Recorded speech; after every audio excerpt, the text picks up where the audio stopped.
A 14-year-old murders her younger cousin over a phone. But what shocks the family most is how she smiles at them in court. What she whispers after sentencing will leave you speechless. Before we begin, make sure you hit that subscribe button, turn on the bell, and join us here on Wealth and Wounds, the channel where we expose the darkest sides of injustice, resilience, and shocking real-life stories. Now, let's get into today's story. It was supposed to be an ordinary weekend in Jackson, Mississippi. A family barbecue, children playing in the yard, music, and laughter. But hidden beneath the smiles, jealousy was brewing. 14-year-old Darius Miller was known as a troubled teen. He struggled in school, often got into fights, and felt overlooked compared to his younger cousin, Jaden, who was just 11. Jaden was bright, respectful, and loved by everyone. His teachers praised him, and his grandmother called him the pride of the family. But there was one thing that sparked a rivalry between the cousins: a brand new smartphone. Jaden had received it as a gift for his good grades. Darius, who had begged his own parents for one, never got it. That phone became the symbol of everything Darius felt he never had: attention, recognition, and respect. On that night, while the family gathered in the backyard, Darius's eyes followed Jaden as he played games on the shiny device. What began as envy slowly twisted into rage. The next morning, tragedy struck. Jaden was found in his bedroom, lifeless. The phone was missing. At first, the family thought it was a break-in. But when detectives searched the neighborhood, their investigation took a dark turn. Fingerprints on the bedroom window matched only one person: Darius. When the officers questioned him, Darius didn't flinch. He admitted it coldly. "I just wanted the phone. He had everything. Nobody ever cared about me." The room went silent. His mother broke down in tears. His grandmother collapsed to the floor. A 14-year-old had murdered his own cousin over a phone. The trial was swift, but the emotional scars ran deep. The entire family showed up to court, wearing black, grieving not just for Jaden but for Darius too, because in a sense, they had lost two children that night. But what shook the family most was not just the crime. It was Darius's behavior in court. As his aunt, Jaden's mother, cried uncontrollably on the stand describing how she found her son, Darius sat there with a smirk. When the judge read the charges of second-degree murder, he actually laughed under his breath. And when the prosecutor asked if he felt remorse, Darius leaned back and said, "Why would I? He got in my way." The entire courtroom gasped. His grandmother screamed, "That's your cousin. He loved you." But Darius didn't blink. He smiled right at her. That haunting smile became the talk of the town, a smile that would forever scar the family. The trial reached its climax when the defense attorney tried to argue that Darius's young age should mean rehabilitation instead of punishment. But then came a twist.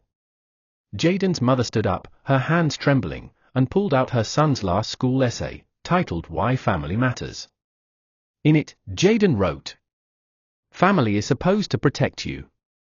Even when we fight, I know my cousin Darius will always have my back. He's like my big brother." The courtroom went silent. Those words pierced through the tension. The jurors looked horrified. Even the judge lowered his head. For the first time, Darius's smirk faded. After hours of deliberation, the jury returned. Darius was sentenced to life in a juvenile facility, with the possibility of parole at 21. As the family wept, the judge delivered powerful words. "Envy is poison. What you did cannot be undone. You didn't just steal a phone, you stole a life, and you shattered your own future.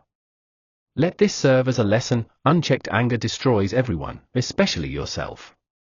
The courtroom applauded the ruling. Justice had been served, at least for now. But just when the family thought they could find closure, a shocking revelation emerged. As Darius was being led away in handcuffs, he turned back, looked directly at his grandmother, and whispered, "This isn't over." Jaden wasn't the only one. Her heart stopped. The officers pushed him out, but his words echoed like thunder. Did he mean there were more victims? Or was it a threat of what he might do in the future? The family's nightmare was far from over.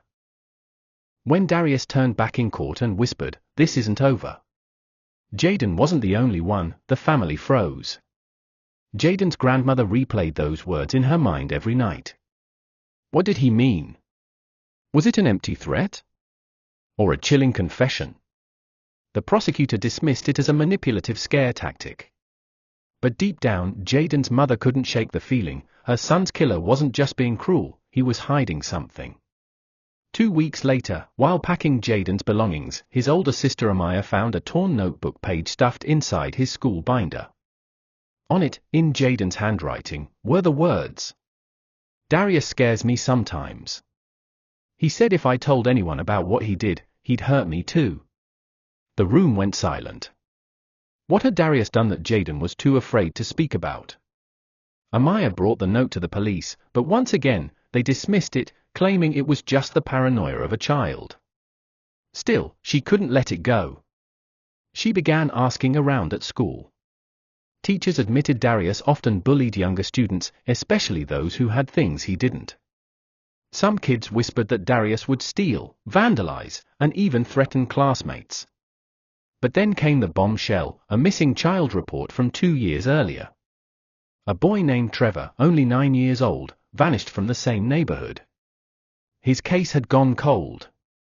And guess who was last seen with him? Darius. The revelation shattered what little unity the family had left. Jaden's mother demanded a deeper investigation, while Darius's mother insisted her son was innocent, crying that everyone was demonizing him because of one mistake.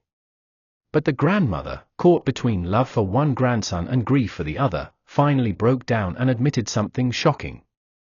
Darius has always been different. Even as a child, he liked hurting animals. We didn't want to believe it, but maybe Jaden wasn't the first. At the juvenile detention center, Darius was questioned again. At first, he smirked and refused to talk. But when shown Jaden's note, his smile twisted into something darker. "You think that's all he knew?" Jaden was nosy. He saw something he shouldn't have.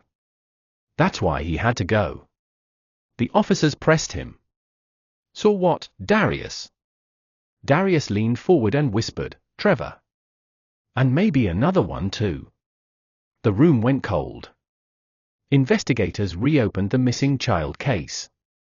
When they searched an abandoned shed near the Miller home, a place Darius was known to hang out, they made a chilling discovery: old toys, burned clothing, and a broken phone belonging to Trevor. It was enough to connect Darius to the boy's disappearance. But before the police could move forward, Darius made a bold move inside detention. He started bragging to other inmates, saying, "Jaden was just practice. Nobody believed me before, and they still won't believe me now." The family was dragged back into court for a new hearing. This time, the charges weren't just for Jaden. They were for Trevor too. As Jaden's mother sobbed, the judge called Darius back to the stand. "Do you have anything to say before we proceed?" And that same haunting smile crept back across his face. "I told you." Jaden wasn't the only one. But just as the judge prepared to move forward, Darius leaned toward his attorney and muttered something that made even the defense lawyer pale. The attorney stood up and announced, "Your Honor, my client claims he has information about a third victim." The room fell silent. The family clutched each other in horror. Was Darius lying to drag them deeper into pain? Or had he truly taken more lives than anyone imagined? The truth was about to unravel. Clapperboard to be continued in Part 2. If you thought Part 1 was chilling, Part 2 has revealed something even darker. But what comes next will shake this family, and this town, to its core. Make sure you like, comment, share, and subscribe to Wealth and Wounds, because Part 3 will leave you stunned.